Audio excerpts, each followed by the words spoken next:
Autoimmune बीमारियों में शारीरिक गतिविधियों की भूमिका क्या है? गठिया एक तरह का ऑटोइम्यून रोग है जिसमें जोड़ों में दर्द और सूजन हो जाती है। दर्द के कारण रोगी इन जोड़ों का प्रयोग नहीं करते। लंबे समय में जोड़ों में विकृति और टेढ़ापन आ सकता है, जोड़ खराब हो सकते हैं। जोड़ों के खराब होने से जोड़ों के आसपास की मांसपेशियां भी कमज़ोर पड़ जाती हैं। इन सबको रोकने के लिए दवाओं के साथ साथ नियमित रूप से वर्जिश यानी कि व्यायाम करना बहुत ज़रूरी है। इन बीमारियों में शारीरिक गतिविधियों के तहत किस प्रकार के व्यायाम किए जा सकते हैं? रोग और रोग की गंभीरता के आधार पर रोगियों को विभिन्न प्रकार के अभ्यास सुझाए जाते हैं। बीमारी के शुरुआती दौर में जब दर्द और तकलीफ ज़्यादा रहती है तो उन्हें सरल वर्जिश करने के लिए बताया जाता है।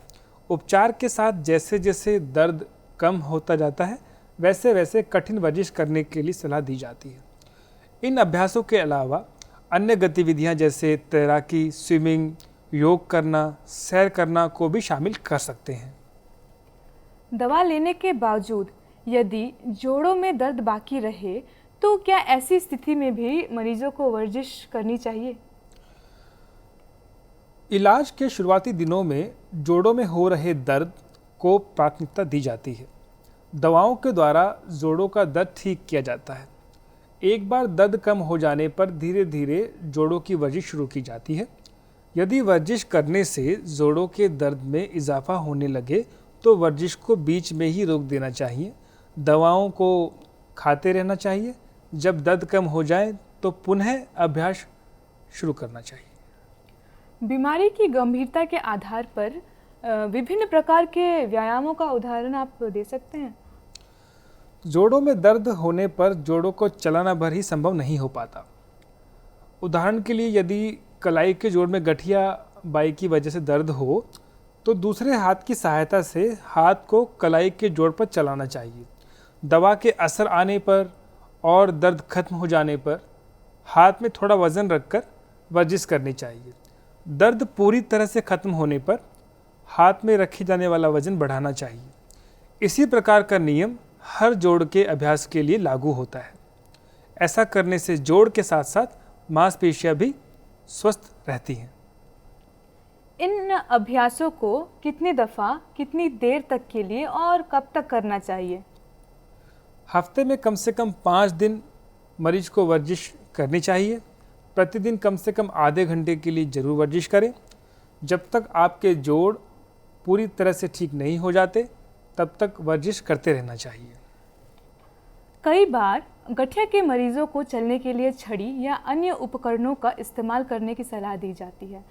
अक्सर मरीजों में यह आम धारणा रहती है कि उनको एक बार इस्तेमाल करने पर वो इन पर पूरी तरह से निर्भर हो जाएंगे। यह बात किस हद तक सही है?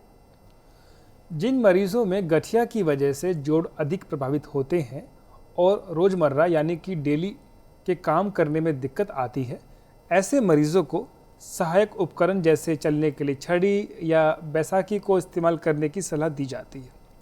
ऐसा करने से उनके जोड़ों पर जोर कम पड़ता है, दवाओं को काम करने का मौका मिलता है और जोड़ों का पूरा ठीक होने की संभावना अधिक रहती है।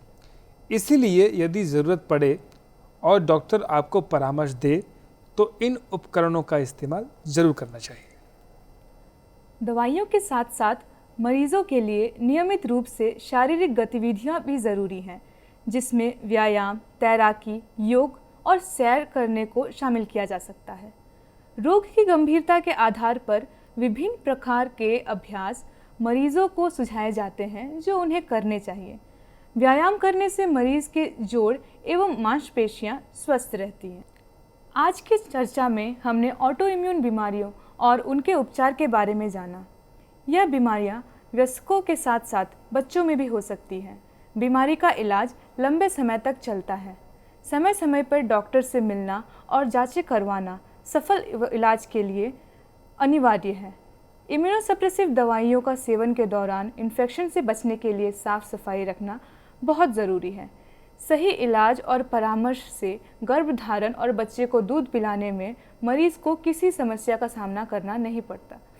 गठियाबाई के मरीजों को जोड़ों और मांसपेशियों को स्वस्थ रखने के लिए दवा के साथ साथ निरंतर व्यायाम करने चाहिए।